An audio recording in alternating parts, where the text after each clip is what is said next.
Ankara eyeing peace in South Asia wants Dhaka as partner. Sunken bus salvage, administration's effort saved passengers. Expect people's friendly, realistic budget, Hasnat Abdullah. And push-in attempts through Naogaon and Lalmonirhat foiled.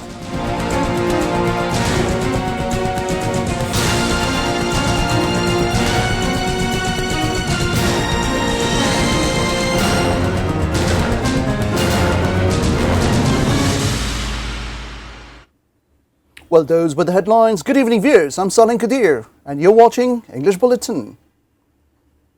We now follow with the details. It has become a matter of utmost importance to undertake coordinated initiative in making the agriculture sustainable and endurable to climate change impact.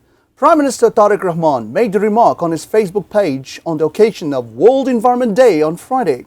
He said adverse impact of climate change resulting into rise of sea level, heat wave, irregular rain, cyclone, tidal wave, flash flood, drought and damage to biodiversity. It is taking heavy toll on economy and public life.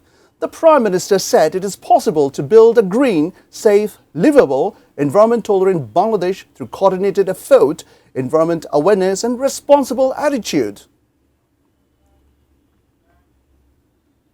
Ankara wants Dhaka as a partner in its venture to establish security, peace and stability in South Asia. Addressing a joint press conference on Friday, Turkish Foreign Minister Hakan Fidan said his country wants to take the size of the trade with Bangladesh up to $2 billion, prioritizing military sector. His counterpart, Dr. Khalilur Rahman, said Bangladesh wants friend on the other side of the border, not a master. He said Dhaka is focusing on free trade agreement with Ankara. Earlier bilateral meeting of Turkish Foreign Minister Hakan Fidan and Foreign Minister Dr. Khalilur Rahman was held at Hotel Intercontinental on Friday morning. A memorandum of understanding to preserve cultural heritage was also inked. Turkish Foreign Minister came to Dhaka on Thursday night. The bus that sank into the river near ferry terminal number 7 of Dalotia in Golonjo Upazila of Rajbury has been salvaged. No incident of death occurred as naval police compelled the passengers to get down from the bus of SB Transport. However, the driver of the bus, supervisor and helper were admitted to hospital as they got injured. The Dhaka-bound bus from Kushtia fell off at around 9:30 a.m. on Friday from the pontoon of ferry terminal number 7 of Kushtia. There were 43 people on the bus, including 40 passengers. A probe body has been formed over the incident. The probe body has been asked to submit its report within 5 working days. Not statistics-based and bookish budget, rather NCP want a budget that will reflect the aspirations of the people. Chief Coordinator of NCP's Southern Region, Hasnat Abdullah, made the remark at an event of unveiling shadow budget of the party at its central office on Friday. He said it is expected that the benefit of budget will reach the doorsteps of the people. NCP unveiled a shadow budget of Taka 8,52,157 crore in 12 sectors with 71 proposals. Indian Border Security Force tried to push in 50 people, including men, women and children, through different borders of Lalmonirhat and Naogaon. However, border guard Bangladesh foiled the attempts of pushing successfully. Attempt was made to push in 33 people through Patgram, Hatibanda and Aditmari border of Lalmonirhat and Shapahar border of Naogaon. BGP sources said that these people from India tried to cross the border even after warning them using loudspeaker. Commander of Naogaon BGP Battalion 16 Lieutenant Colonel Muhammad Ariful Islam Masoom said none to be allowed to enter Bangladesh illegally. BGP troopers have remained on high alert on different borders due to incidents of push-in attempts for last few days. Viewers, we now follow with a short break and we will be back soon with Hezbollah rejects US-backed truce.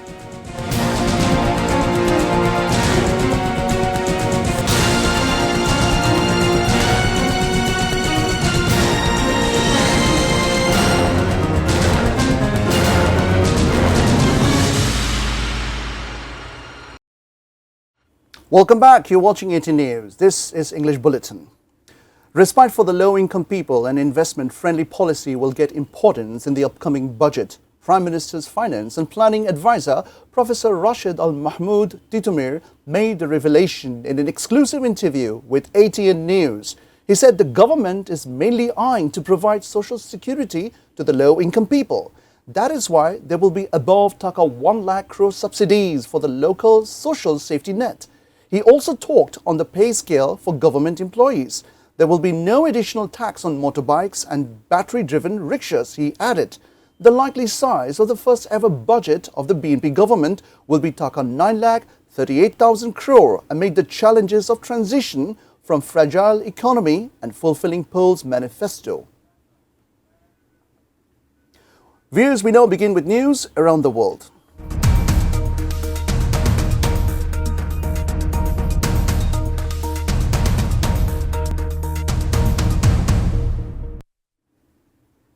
Well, the Lebanese armed group Hezbollah has emphatically rejected the terms of US-backed ceasefire between Israel and Lebanon. In a strongly worded statement, the Iran-backed group's leader Naim Qassem said negotiations had been futile and humiliating for Lebanon and rejected categorically by broad segments of the Lebanese people. It comes after Israel and Lebanon announced a renewal of the fragile ceasefire with the creation of pilot security zones inside Lebanon in which Hezbollah operatives would be banned. It also required Hezbollah to stop attacking Israel. Donald Trump later said he had spoken to Hezbollah and Israeli Prime Minister Benjamin Netanyahu and progress was being made. US President Donald Trump said US does not need a deal with Iran. US can grab Iran's nuclear enrichment anytime it wants. Earlier, Trump said in an interview with Fox News on Thursday, he said he would be honored to meet Iran's supreme leader if a deal is made to end the war. Trump said in the Oval Office, "I would like to see if we can make a deal. If we can make a deal, it's possible. I would like to meet him. It would be okay with that," he said. Trump was asked by Fox News' Peter Doocy whether he thought there might be hard feelings between Trump and Mujtaba Khamenei, Iran's new supreme leader, because of US strikes on Iran. Khamenei's father, Ayatollah Ali Khamenei, and reportedly his wife and son were killed in Operation Epic Fury, the military operation that started the war. "I would say I'm not his favorite person, but with that being said, he's probably a professional," Trump said. Volodymyr Zelensky has called for a face-to-face meeting between himself and Vladimir Putin in a renewed bid to end the war. In an open letter to the Russian president, the Ukrainian leader said it would be wrong to simply wait until the war in Europe becomes a focus of the US attention once more, adding peace could only come through direct engagement between Ukraine and Russia. He also called for a full ceasefire for the duration of proposed negotiations, something Putin ruled out earlier on Thursday. The Kremlin confirmed it had received the letter and Putin would be briefed on it. The tone of the letter was defiant, even mocking. Zelensky, after 26 years in power, age is becoming to take its toll on Putin. Viewers, we'll take a short break. Stay with us.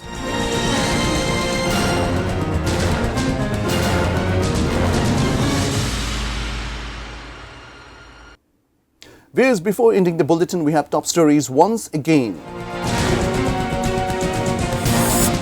Ankara eyeing peace in South Asia, wants Dhaka as partner. Sunken bus salvaged, administration's athwart saved passengers. Expect people's friendly, realistic budget, Hasnat Abdullah. Pushing attempts through Naogaon and Lalmonirhat foiled.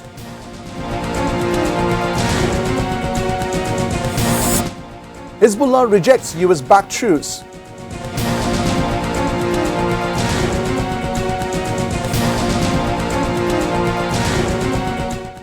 Well, that's all from the newsroom for the moment. Thank you for being with us. Until then, see you soon.